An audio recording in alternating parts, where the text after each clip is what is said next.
चलो अच्छा, यहाँ देखिए अर्थ संग्रह में जो हम लोग देख रहे थे, ठीक है, परिसंख्या विधि देख रहे थे, है ना? तो हमने देखा कि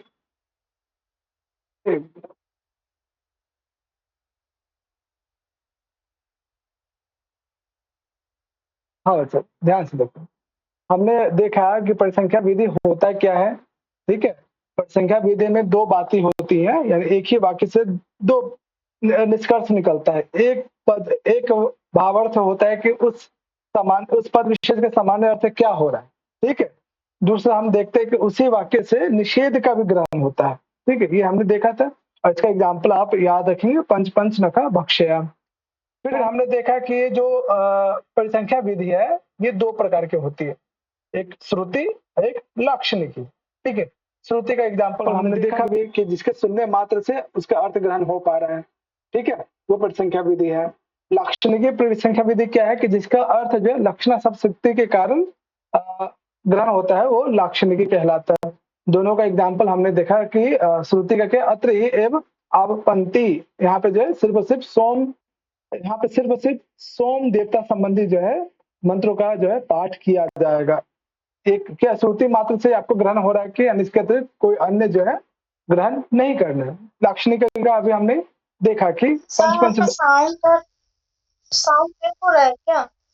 साउंड ब्रेक, क्या सबको साउंड ब्रेक हो रहा है या नहीं नहीं भैया, क्लियर आ रहा है। फिर हाँ तो सुजाता एक बार फिर से ज्वाइन करना, चीजें ठीक हो जाएगी, ठीक है?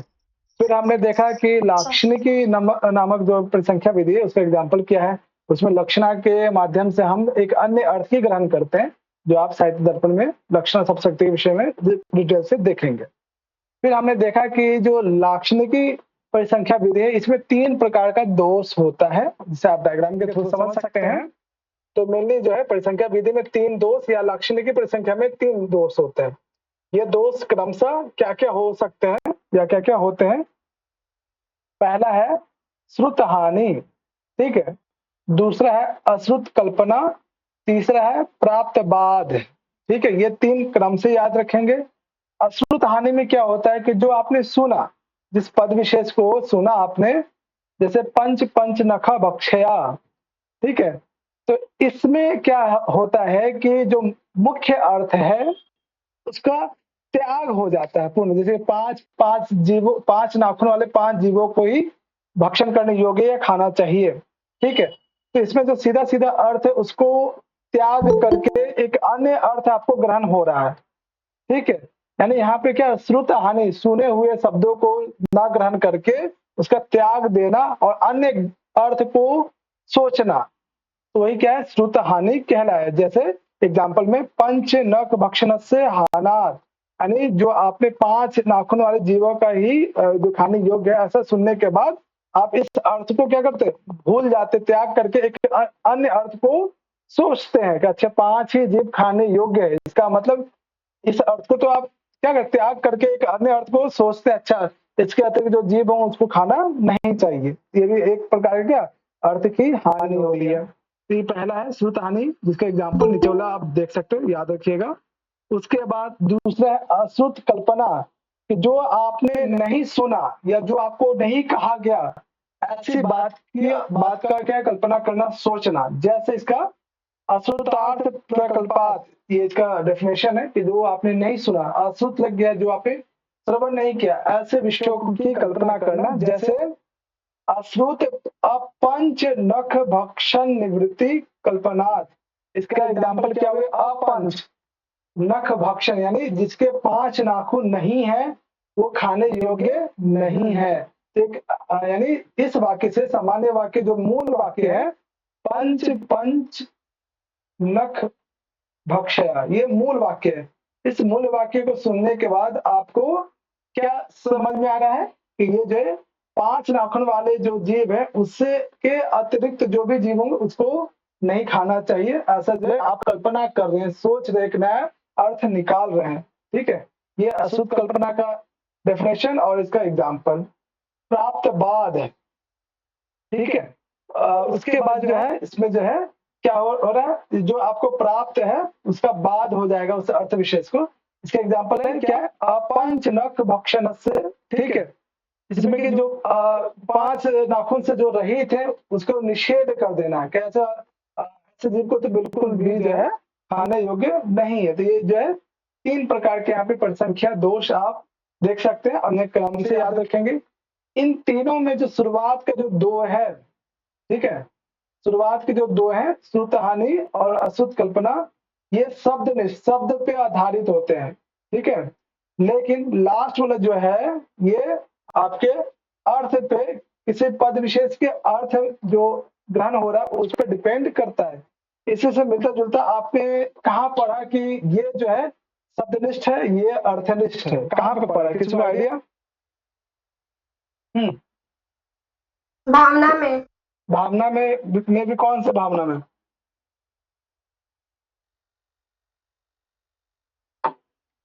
हाँ सही बताया कि भावना में है, लेकिन क्या संदर्भ में कहाँ देखा?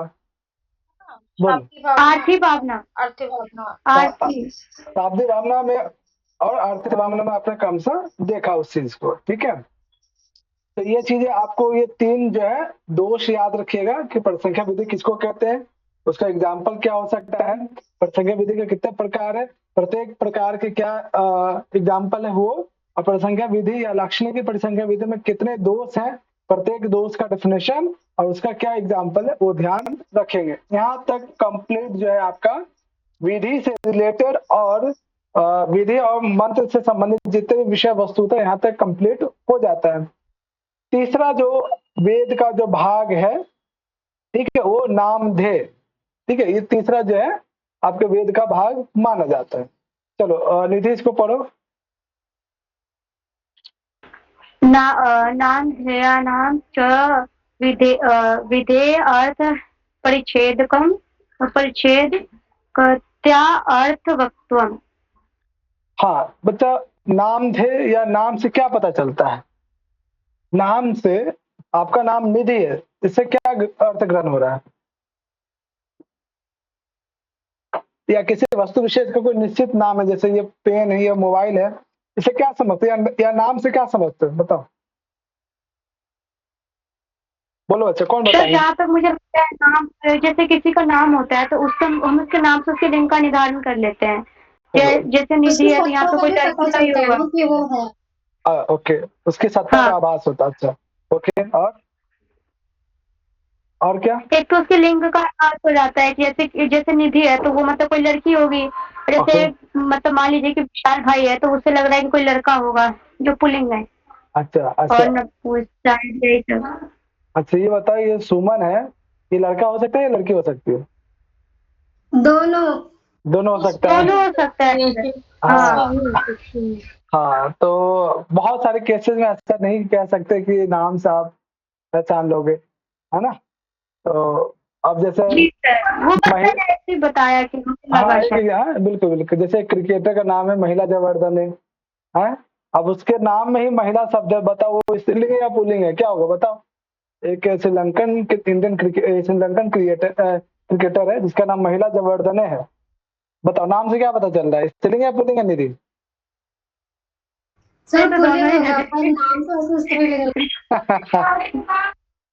ठीक है। अरे एक लड़के का नाम था रामायणा। रामायणा एक नपुंसक शब्द है और वो लड़का था। अच्छा, रामायण या रामायणम? रामायणम तो नपुंसक होगा ना सर। हाँ तो वैसे लग जाएगा तो मध्यविभक्ति में हो जाएगा। तो रामायणम था ना। हाँ देखो, चलो इस नाम के डेफिनेशन को पढ़ो, इसमें क्या क्या पद दिख रहा है ये बताना। चलो प्रभात बताओ नाम का, नामधेय का डेफिनेशन। नामधेयानां च विधेयार्थ परिच्छेदकतयार्थत्वम्। हाँ देखो, इसमें क्या क्या पद है कि नाम से उसको कहते हैं विधेयार्थ परिच्छेदकतया अर्थवत्वम। विधेय किसको कहते हैं बच्चा लोग? बहुत पढ़ा होगा आपने विधेय। हाँ बोलो अच्छा, विधेय का मतलब क्या होता है, किसी को आइडिया? विधेयक किसको कहेंगे? विधि करने योग्य। अच्छा, विधि करने योग्य, ओके। हाँ अच्छा, कोई और? नियम पूर्वक। हाँ नियम पूर्वक। हाँ बच्चा, और कुछ?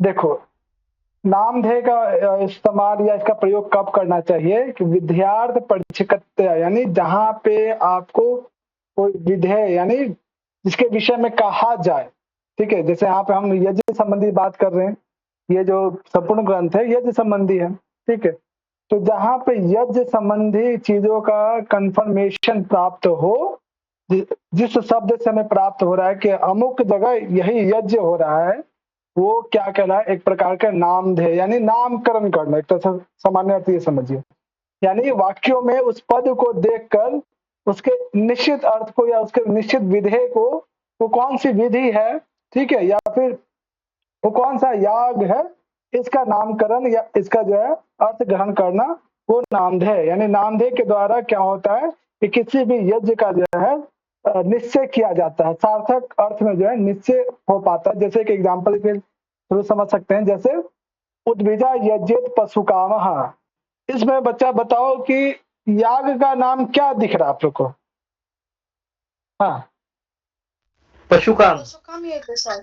पशुकाम है, ध्यान से देखो, उद्भिदा। पशु काम का मतलब पशु की कामना करना चाहिए, जैसे स्वर्ग काम। हाँ, बच्चा, पशु काम कोई यज्ञ है क्या? है? इस हिसाब से आप लोग भी बोल दोगे स्वर्ग काम तो यज्ञ होगा। स्वर्ग की काम का मतलब कामना करना, किसी भी पद के साथ काम ऐड कर दीजिए तो क्या हो जाएगा? कामना करना। पशु काम यानी पशु की कामना के लिए, पशु की प्राप्ति के लिए आपको उद्भिज, ठीक है, या उद्भिदा नामक यज्ञ करना चाहिए या उद्भिद याग करना चाहिए। है? तो यहाँ पे ये पद क्या है? एक याग को नामकरण कर रहा है या याग को निश्चय कर रहा है, ये यज्ञ विशेष का नामकरण फाइनल कर रहा है, ठीक है। तो नामधेय का में बेसिकली यूज क्या है कि यज्ञ विशेष के नामकरण को बताना कि किसी भी वाक्य में, किसी भी विधेयार्थ में या किसी भी विधेय में वो यज्ञ विशेष क्या है। जैसे यहाँ पे उद्भिदा यज्ञेत पशुकामा में इसमें यज्ञ विशेष कौन सा यज्ञ विशेष है, ठीक है, उसका नाम यहाँ पे पता चल पा रहा है। सामान्य अर्थ जो है, एक तो इसका नामधेय का डेफिनेशन याद रखिएगा और दूसरा जो है इसका एग्जाम्पल क्या है, ठीक है। हाँ, कोई समस्या बच्चा? बोलो। नहीं भैया, है ना? समस्या नहीं है। जहाँ जिसके माध्यम से याग का नाम आपको पता चल पाए वो नामधेय नामक भाग है, ठीक है। और चौथा इसके बाद आता है, इसमें और कुछ डिटेल है नहीं, ठीक है। चौथा जो है इसी के विषय में कि नामधेय को डिफाइन करने के लिए या नामधेय को बताने के लिए इसके 4 कारण होते हैं, ठीक है। ये 4 निमित्त या इसको हम निमित्त चतुष्टय भी कहते हैं, ठीक है। नामधेय के 4 प्रकार के निमित्त चतुष्टय होते हैं। इसके डिटेल में बहुत सारा डिटेल दिया हुआ था, लगभग 15-20 पेज का। तो लेकिन जो हमें एग्जाम के पॉइंट ऑफ व्यू से जो देखना है, मैंने जो ध्यान रखना है कि नामधेय के कितने निमित्त है या कितने कारण है, वो 4 है। क्रम से याद रखिएगा, एक मतवर्थ लक्षणा, दूसरा वाक्य भेद, तीसरा तत्प्रख्य शास्त्र और चौथा तदुपदेश, ठीक है। ये 4 जो है कारणों का या निमित्त का जो है, निमित्त चतुष्टय किसका पार्ट है? तो नामधेय का पार्ट है अर्थ संग्रह में, ठीक है। और इसमें क्रम के अनुसार याद रखिएगा कि कौन कौन सा होता है, ठीक है। पहला है मत्यर्थ लक्षणा भयात, ठीक है, भयात यानी यहाँ पे हिंदी में है, इसमें भयात शब्द ऐड है। दूसरा है वाक्य भेद भयात, चौथा है तीसरा तत्प्रख्य शास्त्रार्थ, ठीक है, और चौथा 5वां तद उपदेशात। ये 4 प्रकार के जो है निमित्त होते हैं नामधेय के। क्रमशः इनके 4 एग्जाम्पल है। एग्जाम्पल के बारे में बहुत वर्णन किया गया था, बस एग्जाम के पॉइंट ऑफ व्यू से आप लोगों को बस शॉर्ट फॉर्म में यहाँ पे इतना याद रखिएगा, प्रत्येक निमित्त के एक एग्जाम्पल, ठीक है। अर्थवर्थ लक्षणा का एग्जाम्पल वही उद्भिदा यज्ञेत पशुकामा, वाक्य भेद से चित्र यज्ञेत पशुकामा, तत्प्रख्य शास्त्र का एग्जाम्पल अग्निहोत्रम ज्योति, और तद उपदेश का जो है एग्जाम्पल सैनन अभिचरण यज्ञेत। ये 4 क्रमशः निमित्त होते हैं नामधेय नामक वेद के भाग का। बच्चा लोग ये बताओ कि अग्निहोत्रम ज्योति ये और किसका एग्जाम्पल है? हम्म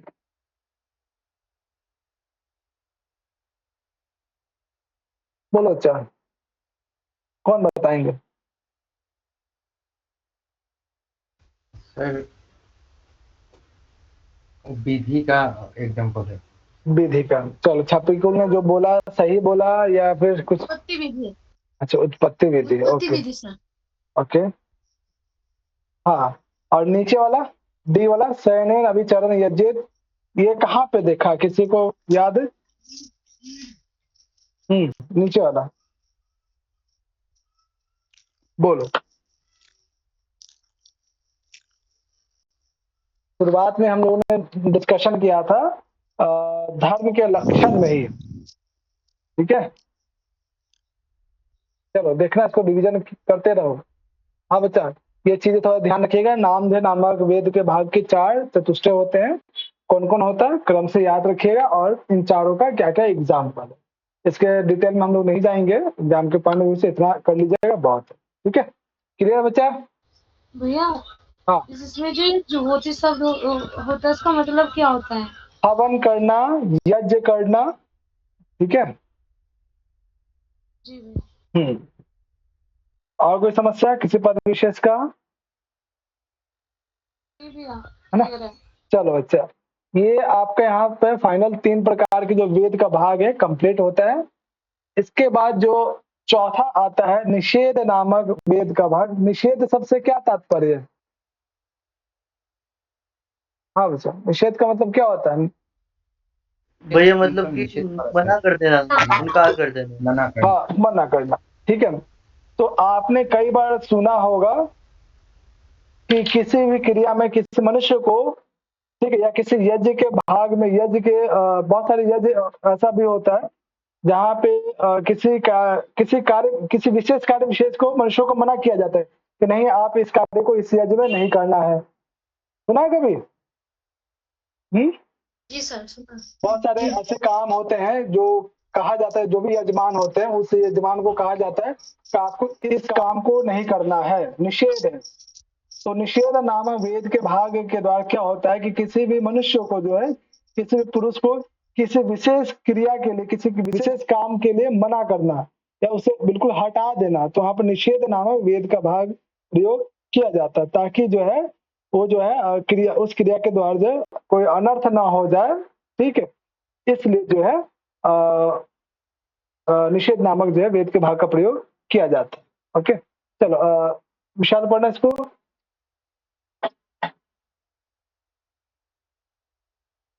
जी भैया। हम्म पुष्यस्य निवर्तकम वाक्य निषेधा। हम्म और भैया पूरा पढ़ना है? हाँ, पूरा पढ़ लो। जी। निषेध निषेध वाक्य नाम अर्थ हेतु क्रिया निवृत्ति जनकत्वैव अर्थतत्त्वात् यथा यथा न कलंजकम भक्षेत इत्यादि निषेधोपि। हाँ देखो, तो क्या है कि पुरुषस्य निवर्तकम वाक्यम निषेधा, यानी वैसा वाक्य जिसके माध्यम से किसी व्यक्ति विशेष को किसी क्रिया विशेष से निवर्तक, किसी क्रिया विशेष को करने से मना करना, ठीक है। जिस वाक्य के माध्यम से किसी पुरुष को ये कहा जाए कि अमुक काम आपको नहीं करना है इस यज्ञ में, तो निषेध नामक वेद का भाग कहलाता है। निषेध वाक्य का प्रयोग क्यों करते हैं? ताकि निषेध वाक्य नाम अनर्थ हेतु क्रिया, अगर निषेध वाक्य का प्रयोग नहीं करेंगे तो अनर्थ का कारण बन सकता है वो कोई कार्य विशेष, ठीक है। इसलिए जो है प्रत्येक लोगों को जो है, या जो व्यक्ति विशेष है उस यज्ञ में, उनको अनर्थ की प्राप्ति ना हो जाए, इसलिए किसी खास कार्य विशेष को उस यज्ञ में जो है करने से मना किया जाता है। जैसे कि एग्जाम्पल, न कलंजम भक्षेत। कलंज समझते हैं आप लोग कि कलंज का जो सेवन नहीं करना चाहिए? किसी को आइडिया कलंज क्या होता है? हाँ अच्छा, नहीं सर। सर एक तरीके का पक्षी होता है। पक्षी होता है? मुझे आइडिया नहीं है इसका, इसलिए मैं पूछ रहा हूँ आप लोग से भी। सर ये है कि जिसका शिकार कर देते हैं उसका अच्छा, उसको कहते हैं। अच्छा, जो भी हो, मुझे लगता है कोई ऐसा कोई पदार्थ की बात की जा रही है यहाँ पे जिसका सेवन बिल्कुल करके नहीं आना चाहिए। ठीक है, हो सकता है कि जैसे प्रभात हाँ फिर तो ये अल्कोहल होगा, वही एक अल्कोहल पदार्थ है। नहीं नहीं अल्कोहल तो नहीं ऐसे हो कुछ। बाज बाज जो होता है बाज, बाज हाँ, मुझे भी बात ही जो लग रहा है पक्षी सर। होता है ना ये। अच्छा ओके, उसको कहते हैं कलंच। उसका आइडिया नहीं है इसका, मतलब कोई पदार्थ विशेष की बात की जा रही है यहाँ पे। ठीक है, कि इसका सेवन करना नहीं चाहिए। तो ये यहाँ पे निषेध जो है वेद के भाग का एग्जाम्पल है। ठीक है, इसे ध्यान किया, निषेध वाला एग्जाम में भी पूछा गया, डेफिनेशन पूछा गया था। तो यहाँ तक जो है आपके निषेध नामक वेद का भाग कंप्लीट होता है। यहाँ तक किसी को कोई समस्या? आपने देखा होगा कि हर किसी का डेफिनेशन है, हर किसी का एक एक एग्जाम्पल भी है। ठीक है, तो अर्थ संग्रह में मेहनत ज्यादा करना, अच्छे से करना, एग्जाम्पल म्यूट कर दीजिएगा। ठीक है, एग्जाम्पल और जो है डेफिनेशन याद रखिएगा। ये यहाँ तक अंतिम 4, मतलब निषेध में कोई टाइम नहीं लगेगा, नामधेय में टाइम नहीं लगेगा, मंत्र में बिल्कुल नहीं लगेगा। जो टाइम लगता है आपको विधि में लगता है। ठीक है, उसके बाद अंतिम जो है आपका अर्थवाद। तो बच्चा लोग ये बताओ कि अर्थवाद ये जो टॉपिक है आपने और कहाँ पढ़ा है? एक तो अर्थ संग्रह में आप पढ़ोगे ही, इसके बाद आपने कहाँ पढ़ा है, या इससे पहले आपने कहाँ पढ़ा अर्थवाद? किसके संदर्भ में पढ़ा ये भी बताइए, बोलो सर कहाँ पे? वेदों का भाग है ना, वेदों का हाँ 5 भाग है, उसका हाँ लास्ट भाग अथवा। हाँ, तो ये तो अर्थ संग्रह में आप पढ़ोगे, लेकिन इसके अतिरिक्त और कहाँ पढ़ा है आप लोगों ने? भाई वेदांत सर, सार में, वेदांत सार में। किस संदर्भ में? ये ब्रह्म की प्रशंसा में। ब्रह्म की प्रशंसा में। ओके, तो वहां पे ब्रह्म की प्रशंसा निंदा अर्थ में है या नहीं है? नहीं, वहाँ निंदा अर्थ में नहीं है, हाँ, या लेकिन दोनों ही नहीं है। यहाँ पे क्या है, अर्थवाद किसको कहेंगे? जिसके माध्यम से, यानी वैसा वाक्य जिसके माध्यम से किसी की प्रशंसा या फिर निंदा दोनों की जाए, वो जो है वो वाक्य विशेष क्या कहलाता? अर्थवाद कहलाता है।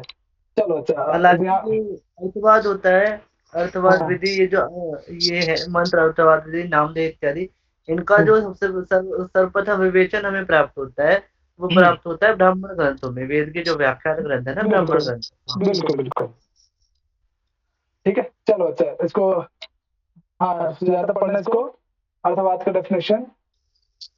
प्राशस्त निंदा अन्यतर परम वाक्यम अर्थवादः। हाँ ठीक है, तो यहाँ पे तो बच्चा लोग प्राशस्त्य का अर्थ क्या होता है? सिर्फ इतना अर्थ क्या होता है? प्राशस्ति या फिर प्राशस्त्य क्या अर्थ यहाँ पे होता है? भैया यहाँ पे प्रशस्ति, यहाँ पे संधि हो गई, यहाँ पे प्रशस्ति आएगा। वर्ड प्रशस्ति का अर्थ होता है प्रशंसा। ठीक है, यानी निंदा अन्य तर परम वाक्यम अर्थवादः, यानी वैसा वाक्य या वैसा सेंटेंस जिसके माध्यम से आप किसी की प्रशंसा करते हो या निंदा करते हो, तो वो क्या कहलाता है? अर्थवाद कहलाता है। ठीक है, यही अर्थवाद का डेफिनेशन वेदांत सार में जाएंगे तो वहाँ पे जो ईश्वर है, जो ब्रह्म है, उसकी निंदा नहीं की जाती, प्रशंसा संबंधित जो है वाक्य का प्रयोग किया जाता है। तो वहाँ पे अर्थवाद का डेफिनेशन अलग है, यहाँ पे अलग है। यहाँ पे प्रशंसा और निंदा दोनों हो सकती है, लेकिन ब्रह्म की या ईश्वर की निंदा नहीं हो सकती है। वेदों में कहीं भी निंदा जो है नहीं की गई है। ठीक है, तो वहां पे अर्थवाद का डेफिनेशन अलग है, ध्यान रखिएगा। अब नीचे वाला जो कोटेशन आप देख रहे हो, ठीक है, तस्य च लक्षण या प्रयोजनवत अर्थ पर्यवसान, उसमें तस्य शब्द किसके लिए आ रहा है? कि उसका जो है अर्थ जो है प्रयोजनवत हो सकता है। अर्थवाद का जो है डेफिनेशन या लक्षण जो है, जो अभी आपने देखा, वो किसी न किसी खास प्रयोजनवान अर्थ से ही, या वो किसी न किसी अर्थ विशेष को ही बताएगा अर्थवाद। इसमें तस्य पद किसके लिए प्रयोग किया गया है भैया? अर्थवाद के लिए। हाँ, अर्थवाद के लिए। यानी अर्थवाद शब्द का प्रयोग हम इसलिए करते हैं ताकि उसका कोई ना कोई एक निश्चित प्रयोजनवद अर्थ पर्यवसान, एक निश्चित प्रयोजन या अर्थवान प्रयोजन की प्राप्ति हो। ठीक है, इसका जो अर्थ हमें लक्षण शब्द शक्ति के माध्यम से हमें प्राप्त हो पाता है। ठीक है, ये यहाँ पे क्या ध्यान रखना है? एक तो अर्थवाद का डेफिनेशन, ठीक है, उसके बाद अर्थवाद का 2 प्रकार के भेद और 3 प्रकार के भेद, ये 2 दृष्टि से अर्थवाद का डेफिनेशन दिया गया है। ठीक है, और इसका भेद जो है 2, शुरुआत में जब आप अर्थवाद पढ़ेंगे तो वहां पे अर्थवाद 2 प्रकार का है। ठीक है, एक विधि शेष, एक निषेध शेष। ठीक है, यहाँ से इसका डायग्राम नहीं बना, चलो कोई नहीं। तो बच्चा लोग ध्यान रखना कि अर्थवाद के दो भेद हैं। ठीक है, एक विधि शेष और एक निषेध शेष।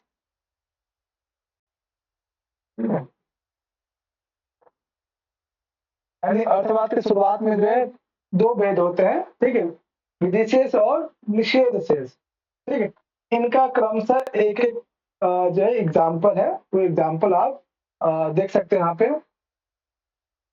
वायुर्वेद क्षेपिष्ठा देवता, एक तो ये विधि शेष का एग्जाम्पल। विधि शेष क्या होता है कि किसी यज्ञ विशेष से संबंधित कोई मंत्र विशेष का वर्णन हो चुका है। ठीक है, और उसी यज्ञ विशेष में जिस मंत्र विशेष का प्रयोग किया गया उसी से संबंधित या उसी देवता से संबंधित कोई अन्य मंत्र विशेष का प्रयोग करना पड़ जाए तो क्या विधि शेष अर्थवाद का प्रयोग माना जाता है। जैसे आप एग्जाम्पल के तौर पे देख सकते हो, ये वाला जो है विधि शेष का।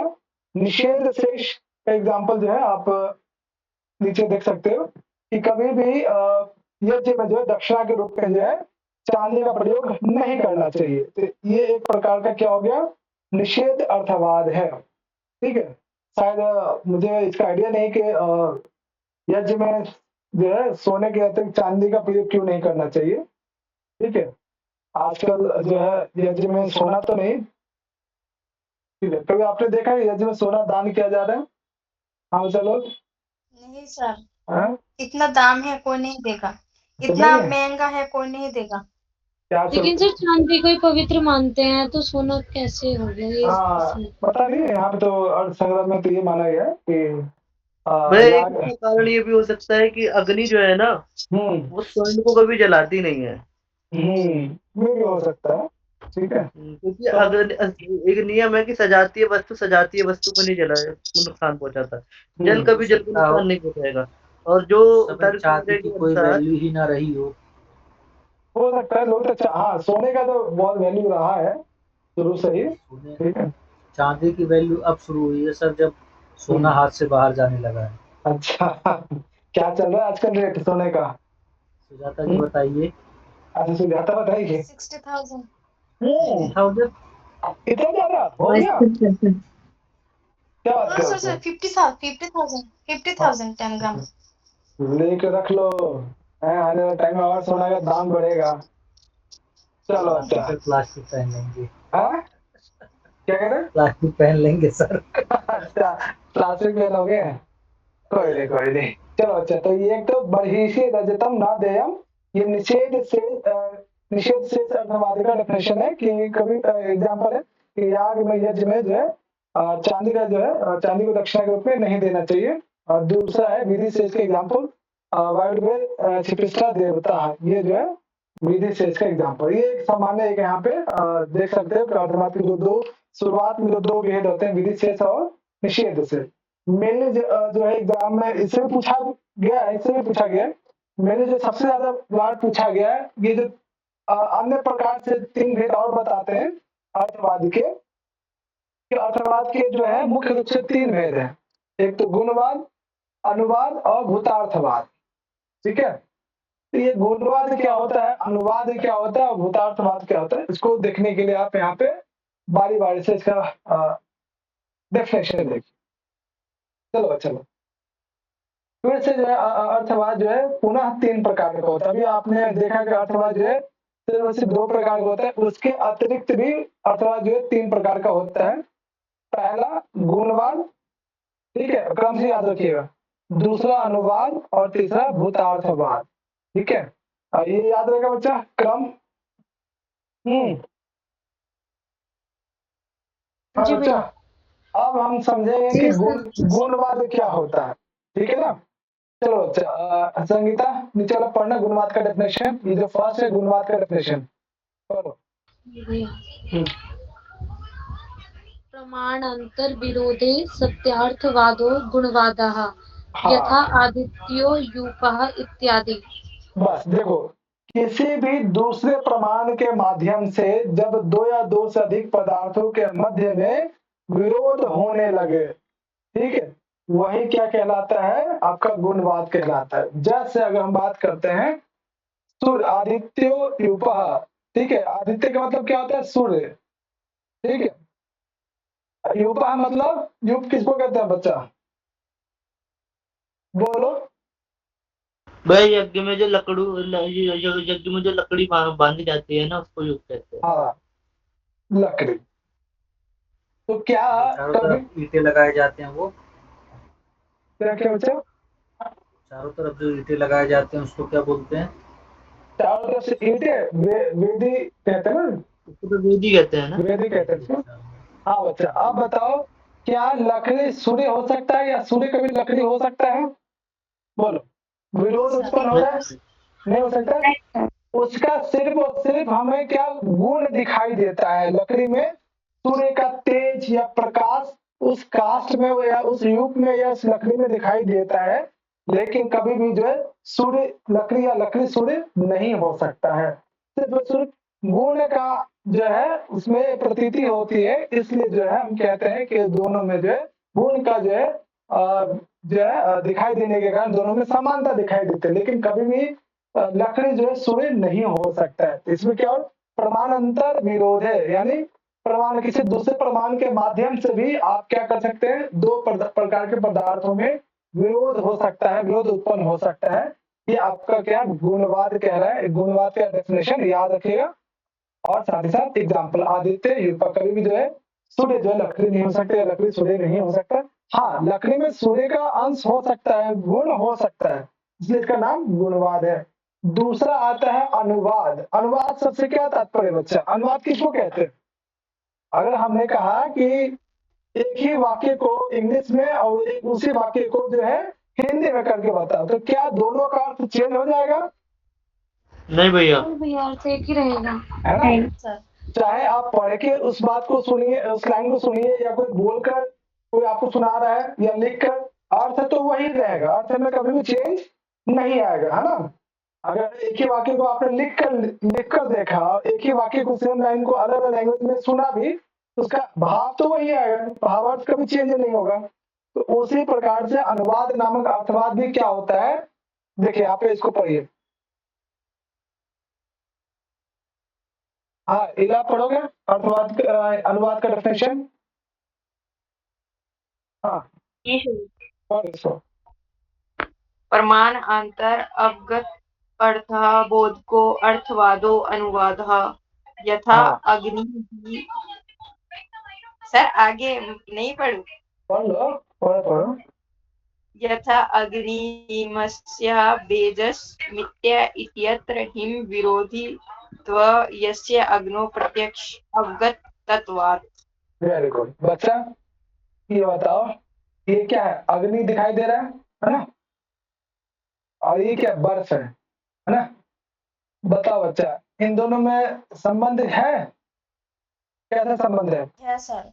क्या क्या yes, होगा क्या होगा, किस प्रकार का जैसे संबंध? पानी सूखे, पानी को ना, जैसे पानी को अग्नि ने सूख लिया, सूख के मतलब आकाश में ले गया, उसके बाद वहां से मेघ का सृष्टि हुआ, और उस मेघ से पानी फिर से पानी बढ़िया, मतलब अच्छा ठीक है। बारिश तो हुआ। यानी अग्नि जो है हमेशा क्या है, बर्फ का क्या विरोधी है, ठीक है? हमेशा बर्फ का जो है क्या है, वो जो है हमें ये पता चल जाता है कि अग्नि जो है हिम का जो है, ठीक है, उसको पिघला सकता है, अग्नि हिम का हमेशा विरोधी होता है, ये प्रत्यक्ष प्रमाण से हमें पूर्व में ही पता है। तो अनुवाद क्या कहलाता है कि प्रमाण अंतर अवगतार्थ बोधको अर्थवाद अनुवाद है, किसी भी दूसरे प्रमाण के माध्यम से अवगत, ठीक है, अर्थ बोध का, जो किसी अर्थ विशेष का बोध करा दे, ठीक है, वो अनुवाद कहलाता है। यानी किसी भी दूसरे प्रमाण के माध्यम से, प्रत्यक्ष प्रमाण के माध्यम से, अनुमान प्रमाण के माध्यम से, या स्पर्श के द्वारा या अनुभव के द्वारा ये पता चल जाए कि अमुक चीज का अर्थ क्या हो सकता है। जैसे यहाँ पे अग्नि हिमत से भेषज, ठीक है, ये अनुवाद का एग्जाम्पल है, ठीक है, अग्नि हिमत से भेषज, ठीक है, अग्नि जो है हिम का विरोधी है, ठीक है, क्यों विरोधी है क्योंकि जहां जहां अग्नि होगा वहां बर्फ नहीं होगा, ठीक है, वो बर्फ पानी में कन्वर्ट हो जाएगा, है ना, भास्प बन जाएगा, वाष्प बन जाएगा। ओके, तो वही यहाँ पे कहा जा रहा है कि इस समय क्या प्रत्यक्ष रूप से पता चल पा रहा है कि अग्नि जो है हिम का विरोधी होता है, यानी अग्नि के रहने पे कभी भी जो है बर्फ की अवस्था में नहीं रहता है, वो पिघल ही जाता है। ठीक है, ये जो है दूसरा जो है अनुवाद नामक आपका अर्थवाद है। तो पहला आपने आदित्य यूपा देखा, दूसरा आपने अग्नि हिमस से भेषज देखा, और तीसरा है भूतार्थवाद। ठीक है, तीसरा नामक जो अर्थवाद है वो भूतार्थवाद है। चलो डिम्पल इसको पढ़ना।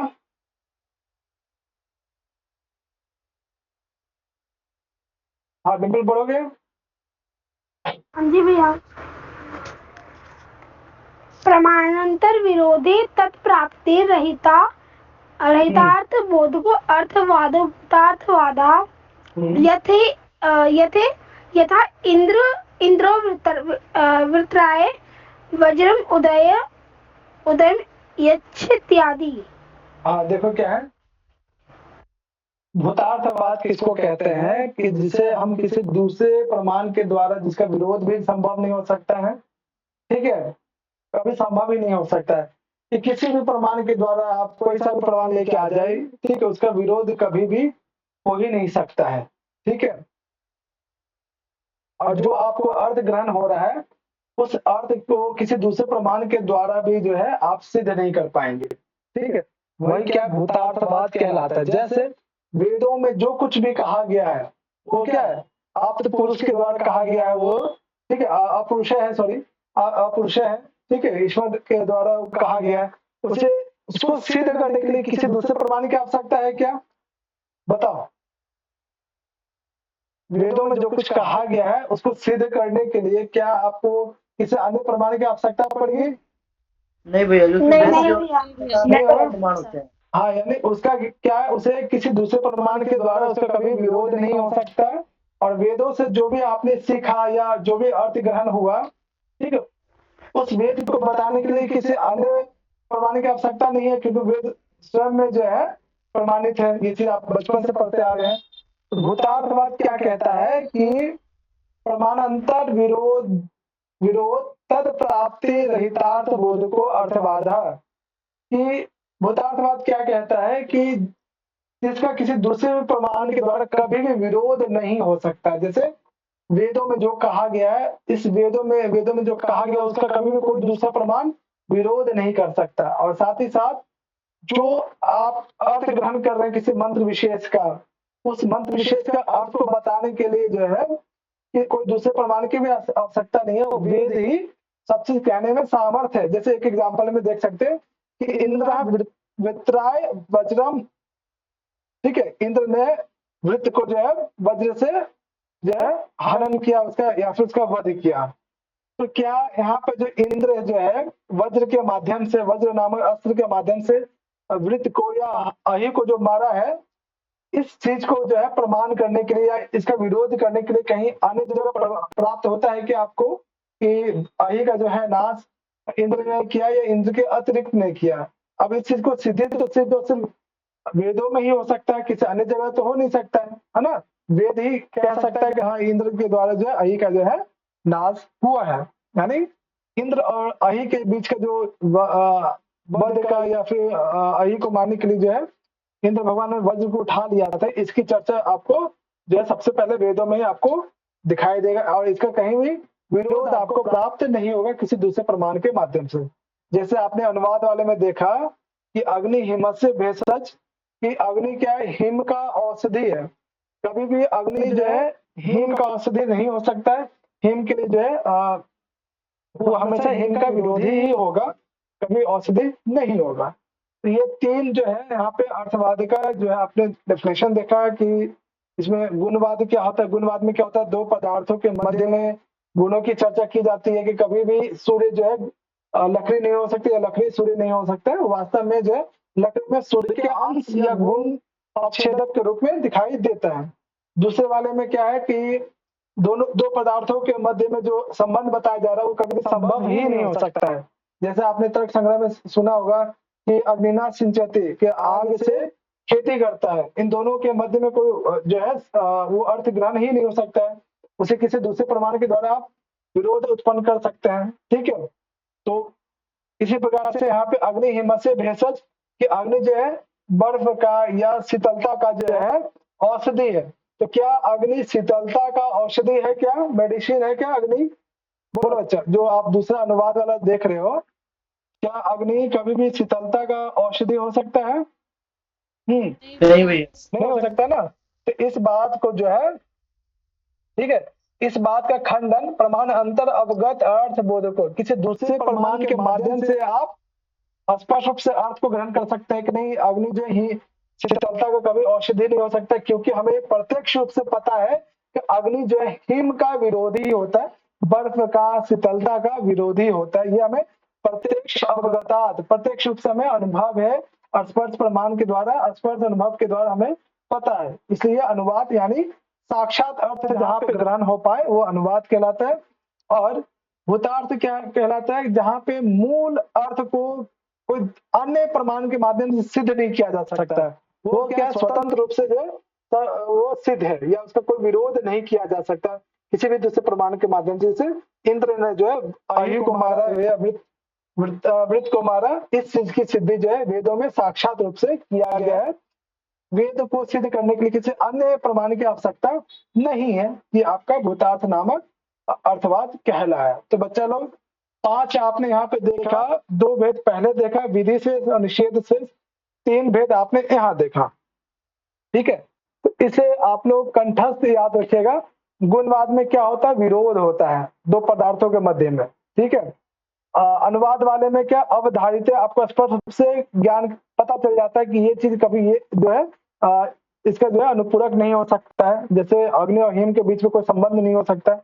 भूतार्थवाद में तद धानात यानी आपको जो है उसका खंडन ही नहीं किया जा सकता है किसी भी दूसरे प्रमाण के माध्यम से।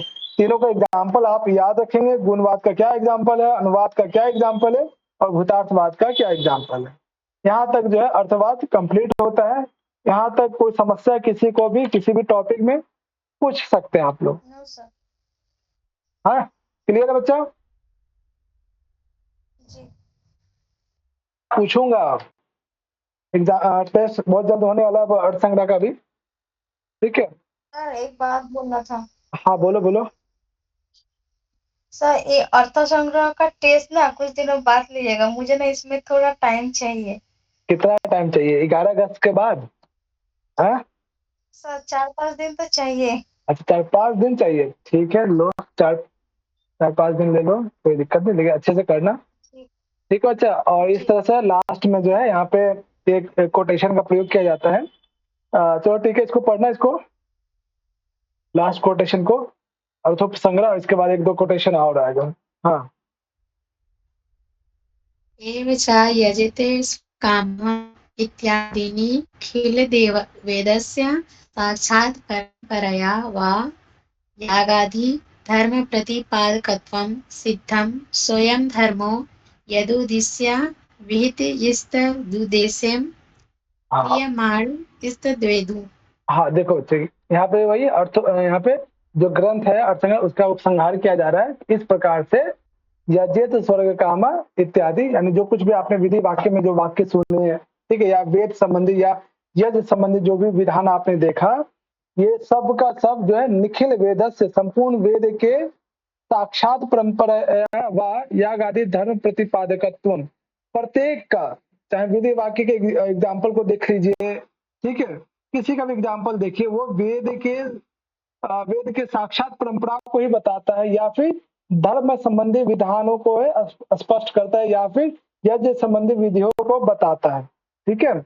और तो अयम धर्म तद यज्ञ उद्देश्य, और जो भी आप यज्ञ कर रहे हैं जिस धर्म की प्राप्ति के लिए, जिस पर्पज से आप उस यज्ञ को करते हैं उसी रूप में आपको फल भी प्राप्त होगा, ठीक है। अगर आप इष्ट की प्राप्ति के लिए आप यज्ञ करते हैं तो आपको इष्ट फल की ही प्राप्ति होगी, किसी के अनिष्ट की प्राप्ति के लिए आप करोगे तो आपको अनिष्ट ही प्राप्त होगा।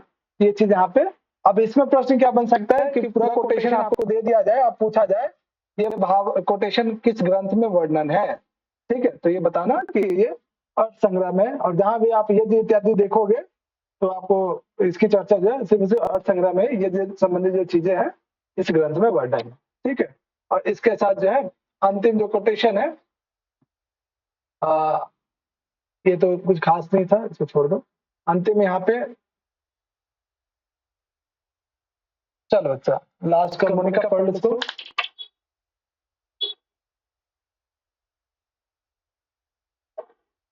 हाँ कामनी पढ़ोगे? जी भैया। हाँ।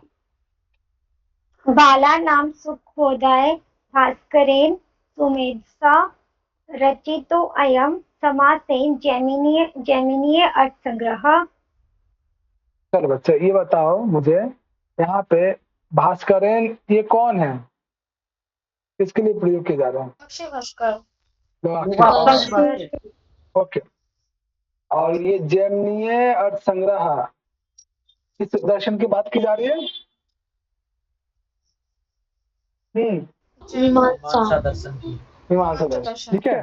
तो यहाँ पे क्या फाइनली यहाँ पे कहते हैं वो कि जो अल्प बुद्धि वाले बालक हैं उनको अच्छे से जो है मीमांसा दर्शन का ज्ञान हो सके, इसलिए मैं ऐसे बालकों को सुख बोध है आसानी पूर्वक से उनका ज्ञान हो सके, इसलिए जो है भास्करेन मेरे द्वारा जो है रचितो अयम ये जो है अर्थ संग्रह नामक जो ग्रंथ है इसकी रचना की जा रही है, या यहाँ पे संक्षेप में कही गई है, इसका वर्णन किया गया है। इस प्रकार से आपका संपूर्ण जो अर्थ संग्रह है, ठीक है, ये जो प्रकरण ग्रंथ है यहाँ पे समाप्त हो जाता है।